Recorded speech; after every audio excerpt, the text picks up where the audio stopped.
It's a different thing with that guy. Well, it's like Matt always says, play to your strengths. Yeah, no but doubt. you know, you got to take that payday. I mean, what did he make out of that fight? He probably made $10 million or something. Yeah. The question is, how much does that guy have left? You know, conventional wisdom would say this is a terrible fight. Conventional wisdom would say there's a 28-year-old with knockout power, just knocked out Mike Perry. Joe Rogan weighed in on the controversies surrounding the Jake Paul versus Mike Tyson fight, addressing claims that the match was scripted. Joe Rogan, renowned UFC commentator and podcast host, expressed his admiration for Jake Paul's strategic approach to the boxing business. It's a different thing with that guy. Well, it's like Matt always says, play to your strengths. Yeah, no but you know, doubt. you got to take that payday. I mean, what did he make out of that fight? He probably made $10 million or something. Yeah. And Jake Paul's very smart, man. Like he gets guys that he's bigger than, the only younger time than. he fought another boxer his size was He Tom lost. Fury, and he lost. Tom Fury? Good Yeah. fight. Tommy Fury. Very Tommy good Fury, fight. yeah. Very good fight. You know, I think he's like any other young up-and-coming boxer. It's just everybody dismisses him because he's a YouTuber. For sure. It's easy to dismiss him, but I was there when he knocked out Tyron, and I was like, man, I'm done with this kid. I was like, I never wanted to corner another fight in my life, man. I was like, yo, he just knocked my boy flat out on his face, man. I was heartbroken. He remarked, it's a different thing with that guy, and you know, you got to take that payday. I mean, what did he make out of that fight? He made millions. Logan highlighted Jake's ability to create. Fast, he's young, he's athletic, he's bold as He's a good boxer. He's a very good boxer. People don't want to give him his credit because he's a YouTuber and all that Anybody who knocks out Tyron Woodley with one punch can crack. Yeah. Anybody that can move the way that dude moves and have a fight with Tommy Fury, who's a world-class boxer, and he lost that fight, but it was a very good fight. He's a good fighter, a real good fighter. And he's actually training. Like, he's getting better. People are just, like, sleeping on him just because, like you said, because he's a YouTuber. Lucrative opportunities through high-profile fights, regardless of his status as a YouTuber turned boxer. According to Rogan, Jake Paul has an innate understanding of the entertainment aspect of boxing, blending spectacle and skill to maximize earnings. His fights attract millions of viewers, bringing both... But I'm like, he just beat Mike Perry, who was killing it in bare knuckle boxing. Yeah. He was, like, on top, but I don't want to give credit. It would have been interesting to see him fight Mike Perry bare knuckle, though. Oh, that changes everything. That changes everything. Revenue and attention to the sport. Rogan's perspective emphasizes that while some critics dismiss Jake due to his background, his entrepreneurial mindset sets him apart. By taking on legends like Mike Tyson, Jake not only secures massive paydays, but also ensures his place in the spotlight. Reaction on social media isn't too great about the fight in general. Your reaction to that at all? Yeah, man, thank you for everyone tuning in and coming. And, you know, I tried to give the fight the best fight I possibly could. But when someone's just surviving in the ring, basically, it's hard to make it exciting. So I couldn't really get him to engage me or slip shots and, you know, do something super cool or whatever. But I don't care about what people have to say. They're always going to have something to say, and that it is what it is. Maintaining relevance in both boxing and entertainment circles, Rogan further elaborated on how Jake Paul consistently chooses opponents who are legends or physically larger than him, showcasing his calculated risk-taking and fight selection. It was an unbelievable display between a 58-year-old legend and a 27-year-old relatively young boxer. And he actually outboxed the boxer. Jake Paul outboxed Mike Tyson like he said he was going to do. Did you not? Like every single round. No, and yeah, that, like, what do people say? Like, I told everyone what I was going to do is to give him a boxing lesson. This approach, Rogan explained, garners widespread attention and ensures that Jake's fights remain headline-worthy. He acknowledged that Jake's opponents, fighters like Mike Tyson, represent iconic figures in the sport, adding a layer of intrigue to every match. More important and quite serious news in the combat sports world. Mike Tyson versus Jake Paul, it's come out now. It was rigged. I can't believe it. You know, you have to question the validity of boxing these days when you can't trust two professionals to get in the ring and do their best against each other. And instead you find out Mike Tyson pulling his punches, not trying to hurt Jake Paul. Absolute disgrace. I thought better of them.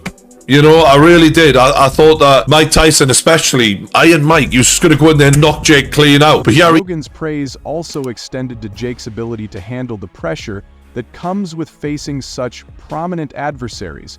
While some purists criticize Jake's boxing credentials, Rogan countered that his performance and willingness to face such challenges. Title, I'm like, wow, what's happening? How's this come this far? I look at that, and you got like Beterbiev, Brian Garcia, Jake Paul. He's got the world on. Should not be dismissed.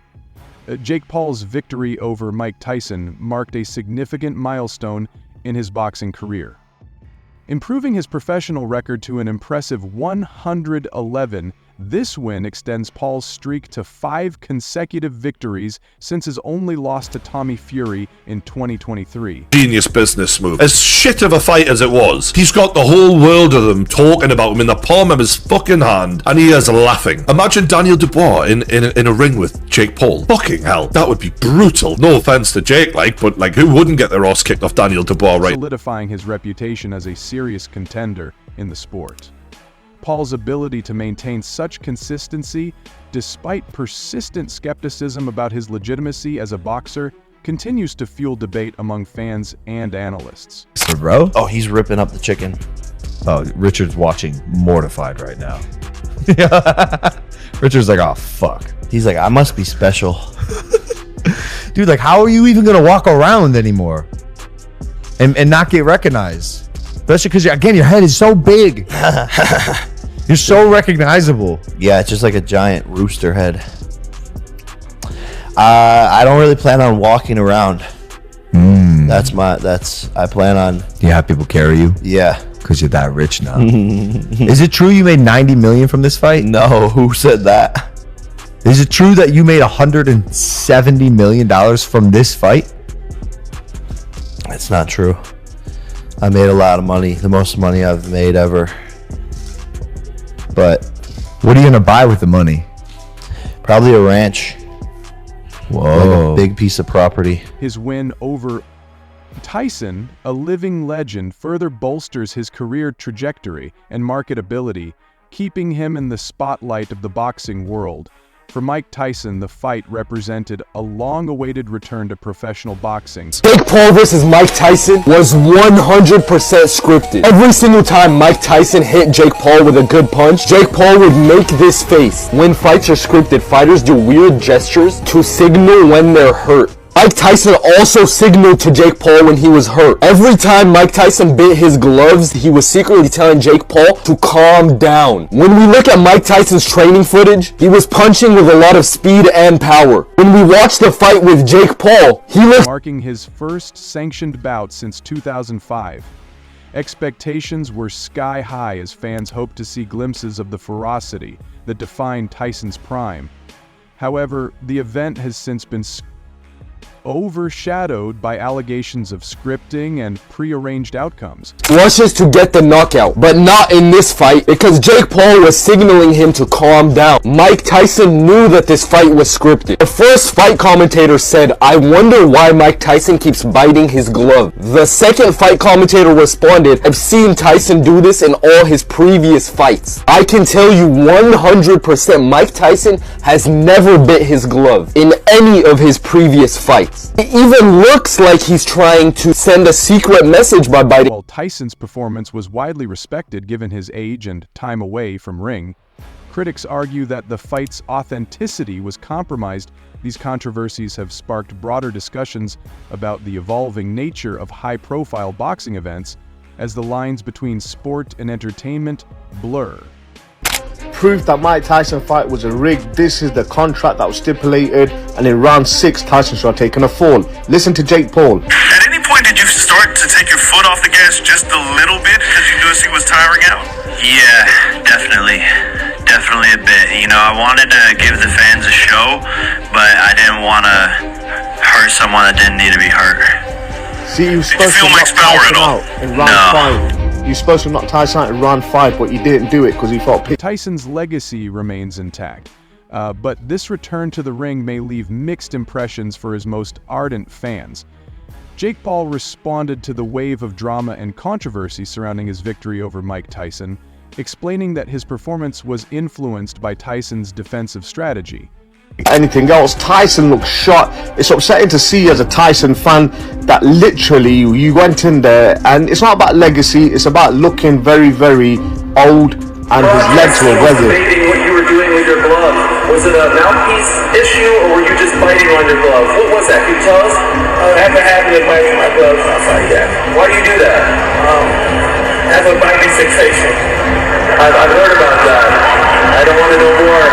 Stay right here, Mike, if you can. Jake, listen to what Jake Paul says here. This man surprised you? Was he better than you thought he would be? He's exactly what I thought. One of the greatest to ever do it. Is that the last of Mike Tyson? He wants to fight again. I won't. In a post-fight interview, Jake said he tried to give the best fight, but someone was just surviving in the ring.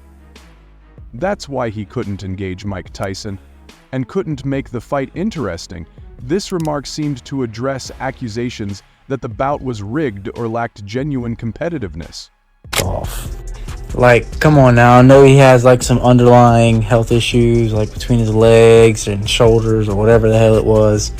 But y'all saw the way he was training? Y'all saw the way all these videos came out with like him doing this, that, and the other. But like, come on now. We all know that Tyson would have knocked his ass flat out if he really wanted to. We all know this. Jake expressed frustration that the fight's narrative had shifted from his win to allegations of foul play, highlighting how Tyson's cautious approach impacted the pacing and dynamics of the match.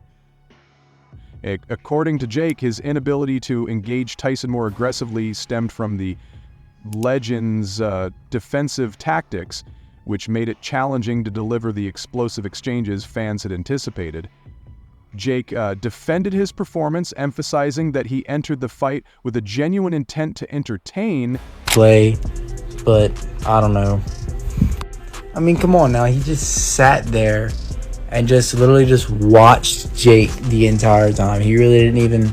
He swung a few times, like 18, I think it was. 18 hits or whatever. I really wasn't trying to... I don't know. I kind of just like stopped watching after Jake was like hugging him and all that shit like he's known for, but like, I don't know. And showcase his boxing skills by attributing the slower pace of the fight to Tyson's survival strategy. Jake aimed to redirect criticism, suggesting that the fight's lack of excitement was beyond his control.